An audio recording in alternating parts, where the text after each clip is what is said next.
Good. ఈ book లో ఉన్న ఆ పారాగ్రాఫ్ నీకు వచ్చేసింది కాబట్టి ఇంకా టెక్స్ట్ బుక్ లో ఆ పారాగ్రాఫ్ ఉండకూడదు కదా అని అడిగింది. పిల్లాడు షాక్ అయ్యి, అదేంటమ్మా, అది ప్రింట్, అది ఎలా వెళ్ళిపోతుంది, నాలెడ్జ్ అది ట్రాన్స్ఫర్ అవుతుంది బుర్రలోకి, దాట్స్ ఆల్ అని అన్నాడు. అప్పుడు వాళ్ళ అమ్మ చెప్పింది, నైవేద్యం కూడా అలాంటిదే అని. మనం ఏ ఇంటెన్షన్తో సమర్పిస్తున్నామనేది అక్కడికి చేరుతుంది. దేవుడి ముందు పెట్టే ప్రసాదం దేవుడి వరకు చేరుతుంది, దాని సువాసన చేరుతుంది.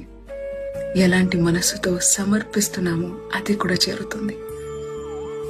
దేవుడికి సమర్పించిన తరువాత తీసుకునే ప్రసాదం అమృతంతో సమానం. కరెక్ట్, క్వాంటిటీలో తగ్గకపోవచ్చు, కానీ దానికి అర్థం దేవుడు స్వీకరించలేదని కాదు.